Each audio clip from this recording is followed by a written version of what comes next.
En 2025, una filtración interna de Paramount sacudió la industria cinematográfica. Robert Redford, entonces con 88 años, elaboró una lista de las 7 personas que más odiaba en Hollywood. No eran figuras desconocidas.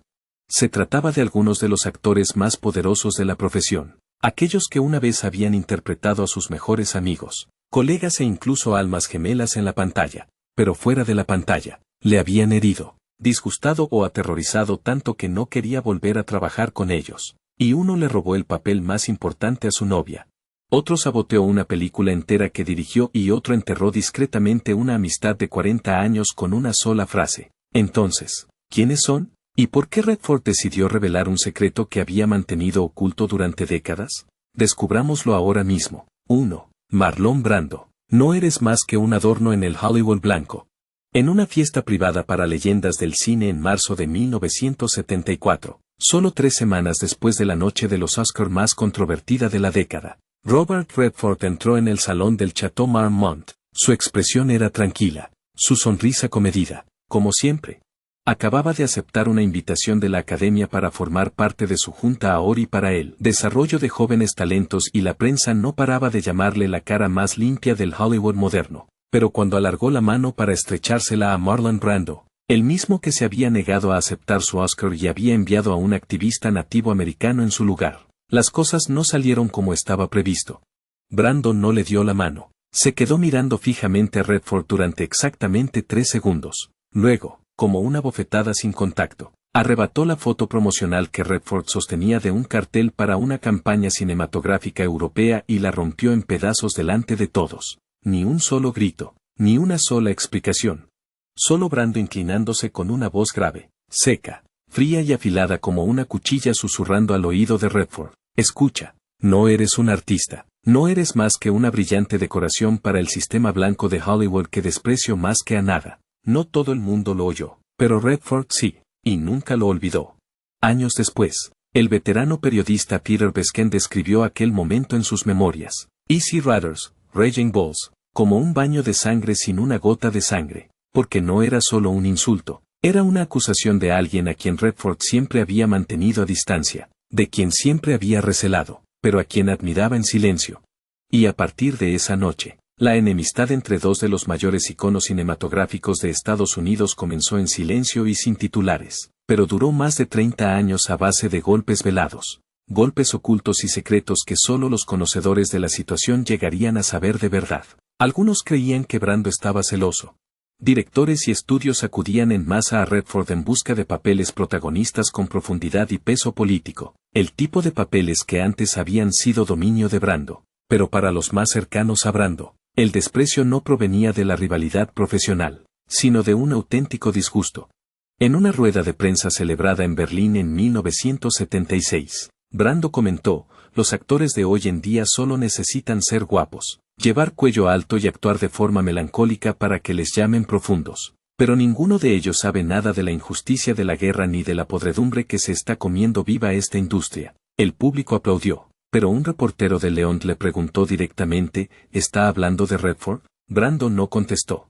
Se limitó a sonreír y cambió de tema, pero todos sabían que no necesitaba decir otra palabra. Brando no se detuvo en las palabras. Se rumoreaba que había utilizado sus contactos clandestinos en el periodismo para sabotear la carrera de Redford al menos 2 veces. En 1980, justo antes del estreno de Ordinary People, el debut como director de Redford, apareció una oleada de críticas inesperadas en el Village Voice y Variety. Calificaron la película de inauténtica, excesivamente cauta y la acusaron de ver la vida a través de los ojos de alguien que nunca ha sufrido. Años más tarde, un antiguo editor reveló de forma anónima que Brando había orquestado la reacción, filtrando borradores de guiones, imágenes entre bastidores e incluso difundiendo rumores sobre el obsesivo perfeccionismo de Redford en el rodaje. Pero el golpe más profundo no vino a través de la prensa, llegó a través de una mujer. Su nombre era Lisa Harrington, de pelo negro, ojos grises y una relación secreta con Brando durante más de un año. Lisa era famosa por su privacidad. Nunca había confirmado una relación a la prensa, pero de la nada, apareció del brazo de Robert Redford en una gala benéfica en Malibú en 1973. Un mes después, la llevó a un evento de alfombra roja en Nueva York como su rumoreada novia pública. La revista People los bautizó como la pareja de oro de Hollywood. Brando no dijo nada, pero en una entrevista con la CBS poco después soltó una frase que hizo girar cabezas. A algunos les gusta comerse las obras de los demás para sentirse importantes. Sin nombres, pero todo el mundo en la industria sabía a quién se refería.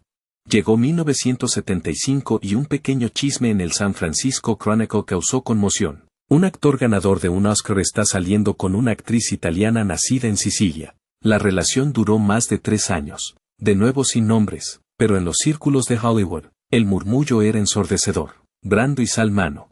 Los rumores afirmaban que Lisa, herida y furiosa tras su ruptura con Brando, había revelado la historia a Redford en un arrebato de ira, y de alguna manera el secreto se filtró. Tal vez no intencionadamente, tal vez accidentalmente, pero Brando lo vio como una doble traición. Primero perder a su amante, y luego ver expuesta su vida privada. A partir de ese momento, Brando no perdonó. Rechazó todas las posibles colaboraciones. Incluso cuando Warner Brothers ofreció un sueldo récord para que ambos coprotagonizaran la epopeya bélica de 1983, Los hombres y el mito. Redford respondió con una firme negativa, garabateando una única nota en tinta negra en el archivo del casting: no trabajaré con él nunca, ni siquiera en el mismo plano. Algunos dicen que Brando era un genio con una gran memoria, otros creen que Redford era demasiado clemente para tolerar a un hombre tan sanguinario como Brando.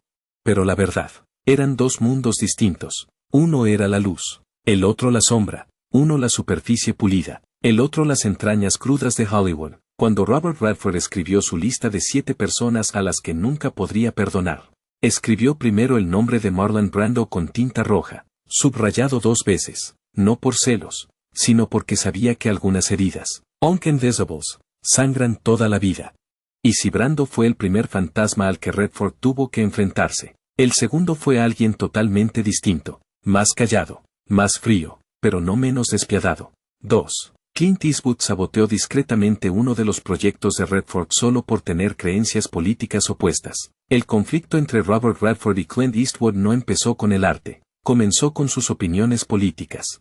Desde la década de 1970, Redford había sido un símbolo de la izquierda en Hollywood, antibelicista, partidario del medio ambiente, de los derechos LGBTQ+, y abiertamente crítico con el presidente Ronald Reagan, al que calificaba de peligroso como actor que pretendía ser estadista. Por su parte, Clint Eastwood era uno de los iconos conservadores más destacados de la industria cinematográfica estadounidense. En una ocasión expresó su apoyo a Donald Trump en la televisión nacional y se había burlado repetidamente de los movimientos progresistas tachándolos de circo de débiles demasiado sensibles. Por eso, cuando Redford se disponía a estrenar The Val, una película que exponía la cruda verdad sobre las operaciones de blanqueo de dinero entre políticos y militares estadounidenses, tras los sucesos del Wansas, Clint lo consideró una ofensa a su América.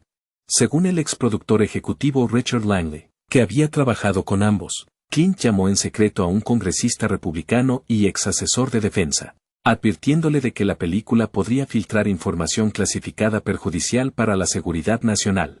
Una semana más tarde, el Departamento Jurídico de Universal recibió una citación de una agencia de inteligencia interna que solicitaba examinar el guión de Divididos para evaluar el riesgo de revelar información de carácter de defensa nacional. Por supuesto, era solo un pretexto, pero bastó para congelar el proyecto, y Redford fue sometido a una ronda de interrogatorios que duró 3 meses. Incapaz de filmar, incapaz de contratar, incapaz de recibir financiación. La cosa no acabó ahí. Según un informe confidencial filtrado a través de la Times en 2013, Clint también contrató a una empresa de relaciones públicas amiga para difundir información de que Redford apoyaba a organizaciones antiamericanas en Oriente Medio. El rumor apareció incluso en un archivo interno del FBI.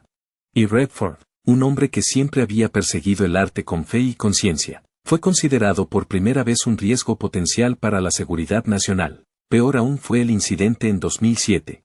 Tras una reunión a puerta cerrada del Gremio de Directores de Estados Unidos, DGA, en la que Redford se pronunció contra la política de inmigración de la administración Bush, Clint entregó en secreto la grabación de audio del discurso a un periódico de derechas. El artículo empalmó y editó el contenido para hacer creer que Redford llamaba peones a los soldados estadounidenses, sacrificados por juegos políticos.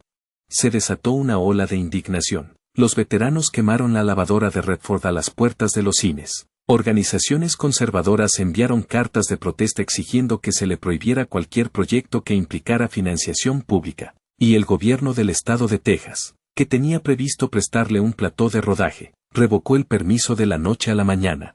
Redford no podía demandar porque todo era turbio y no había pistas claras, pero sabía que Clint era quien había desencadenado el efecto dominó, y el golpe final fue cuando Clint llamó personalmente al CEO de Universal con una fría amenaza. Si se atreven a hacer esa película, no esperen que vuelva a trabajar con este estudio. Como resultado, la división fue cancelada definitivamente. En una breve entrevista con The New Yorker en 2015, Redford habló de Clint con amargura. Cuando un hombre cree que el patriotismo significa silenciar todo punto de vista diferente al suyo, eso no es lealtad, eso es miedo. Pero la persona que hizo que Redford perdiera el control no era solo un hombre. La siguiente fue una verdadera reina de Hollywood. Una mujer que le admiraba tanto que escribió a mano 3 cartas invitándole a colaborar y, cuando fue rechazada, le llamó cobarde y arrogante delante de todo el equipo de rodaje. 3. Barbra Streisand furiosa cuando Redford se negó a protagonizar una película que ella dirigió. En la lista de 7 nombres que Robert Redford escribió con tinta roja a los 88 años. Eran 2 mujeres, pero solo una le hizo decir, no quiero volver a ver su nombre junto al mío. Esa persona era Barbra Streisand, la leyenda polifacética de Hollywood, que había ganado un Oscar, un Grammy, un Emmy, Tony e incluso un Globo de Oro al mejor director. Fue una de las mujeres más poderosas de los años 70 y 90, pero también la que le costó a Redford contratos de amistad y su reputación, todo por una simple negativa. Tras el rotundo éxito de Tal como éramos, 1973, en la que Redford y Streisand interpretaban a la clásica pareja de opuestos que se atraen, fue Barbra quien soñó con el reencuentro. A finales de los 80 escribió el guión de El Príncipe de las Mareas, un proyecto que dirigiría y protagonizaría. Desde el principio, el papel protagonista masculino estaba hecho a medida para Redford. Envió el guión directamente a su casa junto con una partitura compuesta por ella misma, un cuadro firmado con la etiqueta R. Skedy y una nota manuscrita, nadie más que tú. Pero Redford no quiso dar rodeos ni explicaciones, simplemente envió un breve mensaje a través de su asistente. No actúe en películas dirigidas por Barbra, por favor, no envíes nada más. Barbara no dijo nada en ese momento, pero los medios de comunicación empezaron a percibir la tensión. Cuando le preguntaron en una entrevista de Entertainment Tonight por qué Redford se había ausentado de la película, respondió fríamente, tenía miedo, no miedo del papel, miedo de mí, de una mujer detrás de la cámara, de salir de la zona segura construida por los hombres. Ese comentario causó un revuelo inmediato. Los titulares estallaron en las portadas de People, Vanity Fair y Variety. Redford guardó silencio, pero entre bastidores empezaron a aparecer grietas. Un ejecutivo de Columbia Pictures reveló más tarde que Redford perdió 2 contratos cinematográficos en el plazo de 3 semanas después de esa declaración. Los estudios no querían que se viera arrastrado a una guerra de sexos. Streisand era demasiado poderosa y sabía cómo utilizar los medios de comunicación para hundir a un rival.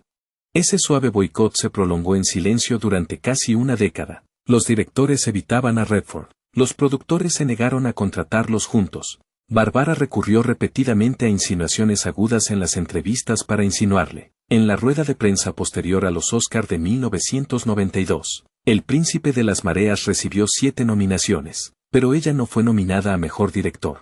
Barbara declaró, si esta película la hubiera dirigido Redford, apuesto a que ya tendría una nominación, pero soy una mujer y he dicho que no a gente muy importante. Esta vaga declaración hizo pensar a muchos que acusaba a Redford de presionar entre bastidores para que la excluyeran. Una fuente de la academia afirmó más tarde que Redford se había opuesto rotundamente a la nominación de Barbra, declarando, esta película es producto de la arrogancia, no del cine. No se ha confirmado si hubo o no manipulación en la trastienda, pero las consecuencias fueron claras.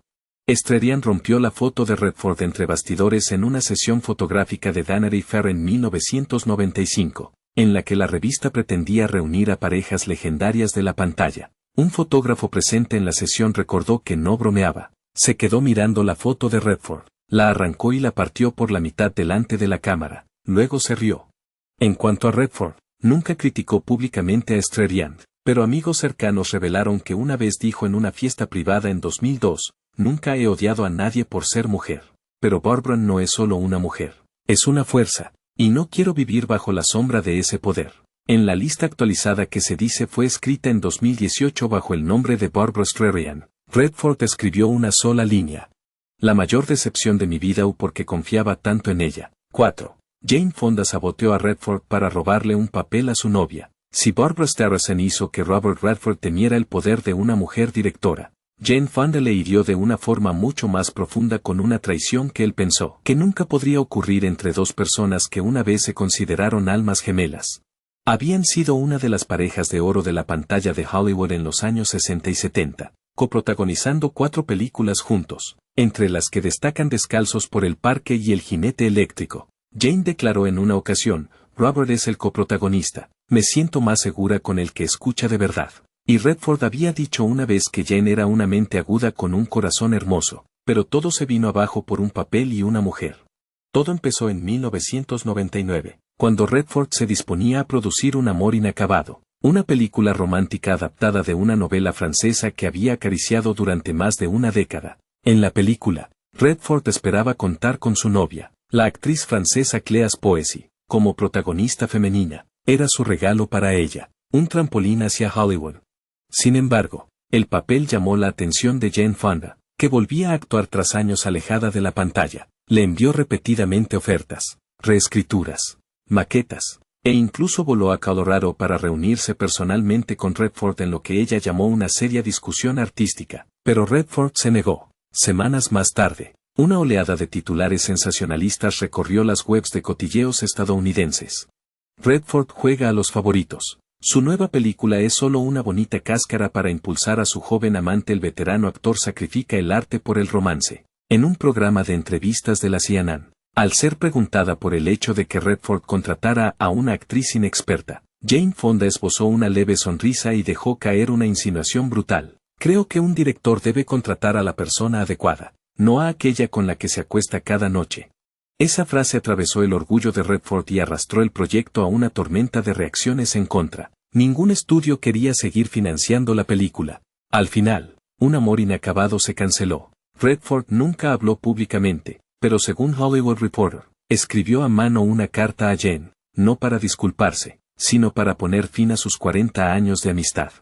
La verdad salió a la luz 3 años más tarde en una filtración de una investigación interna de WME, la agencia de Jane Fonda en aquel momento. Se descubrió un correo electrónico que demostraba que su representante había dado luz verde a la campaña de desprestigio contra Clemens Posse siguiendo órdenes directas de arriba. Cuando Redford se enteró, no dijo nada. Pero su amigo íntimo, el director Sidney Pollack, reveló que Redford arrugó la carta de disculpa manuscrita de Jane y la quemó en su cabaña privada de Utah una noche en la que no había nadie presente, salvo el ama de llaves. No dijo ni una palabra, dijo Pollack. Se quedó mirando al fuego y susurró, nunca pensé que la que mejor me comprendía sería la que me aplastaría más profundamente. Desde entonces, Jane y Redford no volvieron a estar juntos a solas. En una rueda de prensa en 2017 para Our Souls at Night, su tardía película de reencuentro, Redford sonrió, pero sus ojos contenían una silenciosa tristeza cuando se le preguntó por su pasado. Antes éramos amigos. Entonces éramos colegas. Ahora no estoy segura de cómo llamarla. Y en la lista roja escrita en 2018, junto al nombre de Jane Fonda, solo aparecían 3 palabras subrayadas. La confianza fue asesinada. 5. Tom Cruise convirtió la película de Redford en una campaña de marca personal. El quinto nombre de la lista era Tom Cruise. Robert Redford nunca quiso trabajar con Tom Cruise, no porque le faltara talento. Al contrario, era porque Cruise tenía demasiado talento. Era demasiado controlador y estaba demasiado acostumbrado a convertir cada película en su escenario personal. Pero en 2007, Redford se vio obligado a transigir. Tras una serie de tensas negociaciones con United Artists, donde Cruise ejercía de coejecutivo, Redford accedió a que el actor se uniera al proyecto Leones por Corderos, un drama político que dirigía, protagonizaba y del que había escrito el guión. En un principio, Redford concibió la película como una obra seria, educativa y reflexiva, centrada en la ética de la guerra y la responsabilidad cívica. Pero para Cruise, era una oportunidad de oro para renombrarse tras una oleada de escándalos relacionados con su matrimonio por la fe y la tormenta mediática en torno a la cienciología. Desde el momento en que pisó el plató, el equipo trajo consigo un séquito mayor que la imagen del equipo del director, asesores, redactores de discursos, ayudantes de relaciones públicas e incluso un experto en postproducción apostado permanentemente en la sala de montaje. Al principio, Redford lo descartó como una simple cultura laboral moderna de Hollywood, pero pronto se dio cuenta de que el guión se estaba reescribiendo día a día. Las escenas de Cruise se ampliaron, sus líneas se hicieron más largas, más densas, más pseudofilosóficas, el tipo exacto de diálogo que le encantaba utilizar para hacerse viral en las entrevistas. Peor aún, durante una reunión interna de marketing, Cruise propuso cambiar el cartel oficial. En lugar de un diseño igual con los tres protagonistas, quería un perfil dramático de sí mismo mirando a lo lejos con el eslogan, "El coraje es contagioso". Redford guardó silencio. "Esta es mi película, no tu anuncio de campaña", dijo delante de todo el equipo, pero a Cruise no le importó. Ya había reservado más de 20 programas de entrevistas antes del estreno y en ninguno mencionó el nombre de Redford. Variety publicó entonces un pequeño artículo titulado ¿Salvó Tom Cruise a Robert Redford? De la oscuridad, una bofetada directa al orgullo de la leyenda de la pantalla. En la prensa del sector, el nombre de Redford pasó a la tercera línea de los créditos creativos. Mientras tanto, Cruise saturó los medios de comunicación con citas como "Solo elijo proyectos significativos" y "Leones por corderos es la voz de mi corazón". Los miembros de la industria sabían la verdad. Cruise no había hecho esta película por ningún mensaje. Lo hizo para escenificar un regreso en un momento en que Estados Unidos lo veía como un fanático, un manipulador de su mujer y un fraude público.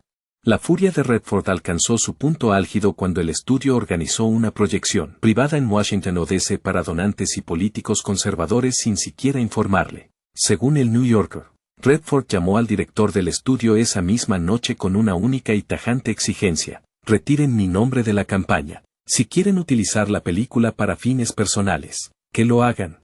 Ya no formo parte de esta farsa". Inmediatamente canceló todas las entrevistas. En una conversación con su íntimo amigo el director Alan Picker, Redford admitió amargamente que era la primera vez que dirigía una película y me sentía como un actor secundario en mi propia película. Pero pocos podrían haber adivinado que el hombre que enfurecía a Redford, aún más que Cruise, era alguien que una vez había estado involucrado con su novia. Un actor que se había acostado con medio Hollywood, pero que entró en pánico y le dio la espalda en el momento en que Redford descubrió accidentalmente un secreto lo suficientemente poderoso como para destruir tanto su reputación como su matrimonio. Y ese hombre era Warren Beatty. 6.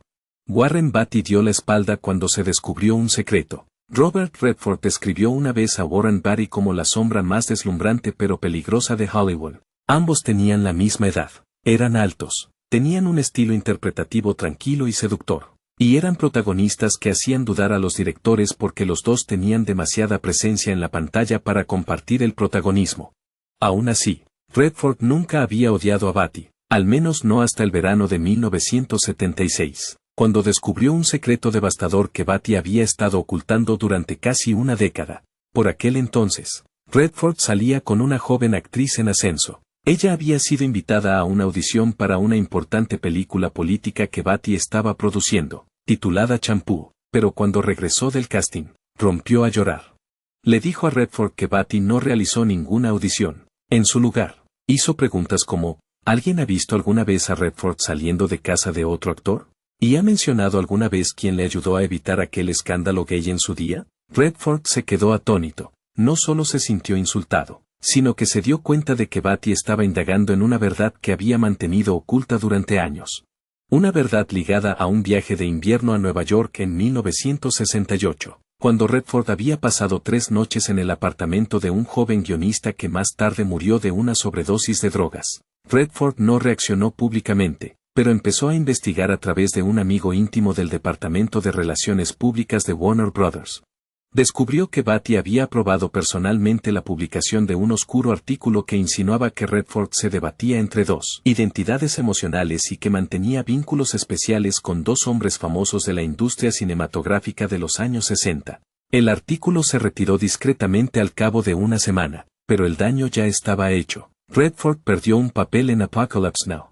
El director eligió en su lugar a Martin Sheen, temiendo que Redford pudiera atraer una atención no deseada. En lugar de enfrentarse a él públicamente, Redford invitó a Beatty a cenar a su casa de Santa Mónica. Podría haber sido una oportunidad para reconciliarse. En cambio, cuando Redford le mostró una copia del artículo y le preguntó: ¿sabes quién ha escrito esto?, Beatty no dijo nada.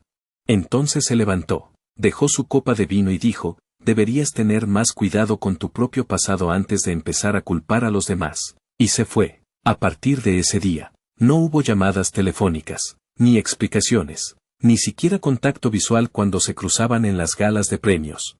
En 1981, Redford estuvo a punto de ser nominado al Oscar por Brubaker, pero la campaña fue misteriosamente retirada en el último minuto. Un productor anónimo que había financiado la campaña entre bastidores reveló más tarde que alguien poderoso hizo una llamada. Dijo que Redford no debía ser el rostro de una película política, que no era tan limpio como pretendía ser. Redford nunca habló de ello, pero reconoció la voz en la cinta enviada a su abogado años después. Era inconfundiblemente Warren Beatty. 7. Paul Newman, un buen amigo, pero nunca realmente cercano. Y el último nombre de la lista era el que nadie esperaba. Paul Newman, el hombre que el mundo entero Redford amaba más. El hombre al que la prensa había llamado durante décadas su alma gemela artística, el único y verdadero compañero de Robert Redford, eran el legendario dúo de Butch Cassidy and the Sundance Kid en 1969 y desde 1973. Dos películas que no solo redefinieron el género de acción entre amigos, sino que también crearon una leyenda sobre la amistad entre dos de los caballeros más guapos del siglo XX. Pero hubo algo que el público nunca vio, la fría distancia que les separaba entre bastidores, donde no había cámaras ni aplausos. Durante 40 años, ni una sola vez cenaron juntos en privado, ni mensajes, ni cartas manuscritas, ni abrazos en la vida real. Todo lo que el público vio fue la interpretación perfecta de dos actores que sabían jugar el juego de Hollywood mejor que nadie. En una entrevista concedida a The Guardian en 1995, Redford declaró, Paul siempre me hizo sentir que nunca era suficiente. Lo que sonaba a admiración era, detrás de la cortina, toda una vida de frustración, asfixia y estar constantemente a la sombra de alguien a quien consideraba un amigo. Desde los años 70, cuando Redford empezó a perseguir una carrera como director, todas las puertas se cerraban de golpe, una y otra vez. Recibió fríos rechazos. Newman ya lo había leído. Paul encaja mejor en esto. O Redford no tiene el tirón en taquilla que tiene Newman. Pero el momento más doloroso se produjo en una fiesta en Beverly Hills en 1976, cuando Redford estaba a solo 3 pasos y oyó a Newman reírse y decirle a un ejecutivo del estudio, ese tipo debería estar detrás de la cámara limpiando el sudor de alguien que sabe actuar de verdad. Redford se dio la vuelta. Desde ese momento, supo que ya no era el chico que estaba entre bastidores admirando a Paul Newman, era un rival que nunca sería reconocido. En 1980, cuando Ordinary People, dirigida por Redford, triunfó en los Oscar y conmocionó a todo el mundo, Newman fue la única persona que no acudió a ninguna de las fiestas de celebración. Cuando le preguntaron por qué, respondió despreocupadamente con una sonrisa seca, necesitaba un descanso de las cosas que no se me dan bien. Redford intentó mantener la relación. En 2001, invitó a Newman a coprotagonizar una película independiente de posguerra. Un guión que Redford había escrito específicamente para los dos en sus años crepusculares. No hubo respuesta. Solo unos meses después, en una entrevista para Vanity Fair, Newman dio una respuesta tan fría como el hielo. ¿Qué hay más vergonzoso que dos viejos intentando representar el pasado? Redford no dijo nada, pero su asistente personal reveló que bebía whisky todas las noches, durante 10 días seguidos. No tocó un solo guión, pero eso fue solo el preludio de la puñalada final. En 2008, 3 días después del fallecimiento de Paul Newman, Redford recibió una llamada telefónica. Era de la antigua secretaria personal de Newman. Su voz se entrecortó al teléfono. Usted necesita saber. Paul dejó una lista escrita a mano. Tú eras el último nombre, una lista escrita en tinta roja, 7 nombres de las personas que Paul Newman más odiaba en vida. Y Redford, el hombre que el mundo creía su alma gemela, fue el último. ¿Por qué le odiaba tanto Newman? Mucha gente especulaba con que Newman siempre creyó que Redford se aprovechaba de su protagonismo, mientras que Redford veía a Newman como el que le robaba todas las oportunidades, todos los reconocimientos, todos los apretones de manos de los mejores directores de la industria. Algunos incluso dijeron que había un acuerdo silencioso entre ellos para no aparecer nunca juntos en los estrenos en solitario con el fin de mantener la imagen del dúo perfecto, a ojos del público. Una brillante estrategia de relaciones públicas, pero hueca hasta la médula. En 2018, Redford reescribió su lista negra como una forma de cerrar el pasado. 7 nombres, 7 enemigos con los que nunca pudo reconciliarse. pero cuando llegó al nombre de Paul Newman, no escribió nada, sin puntuación, sin descripción, solo espacio en blanco, porque a veces lo más doloroso no es la traición, es el sentimiento de que nunca fuiste realmente amigo y nunca realmente perdonado. Redford no salió durante 3 meses enteros después de retirarse. Apagó el teléfono, evitó a la prensa, no habló a nadie de la lista hasta que un día la envió tranquilamente por correo, acompañada de una sola línea escrita a mano. Esto es lo que nunca tuve el valor de decir durante 60 años. ¿Quién crees que hizo más daño a Redford de los 7 nombres? Si tú fueras él, ¿tendrías el valor de escribir una lista así? Deja tu opinión en los comentarios de abajo y no olvides suscribirte para no perderte lo próximo.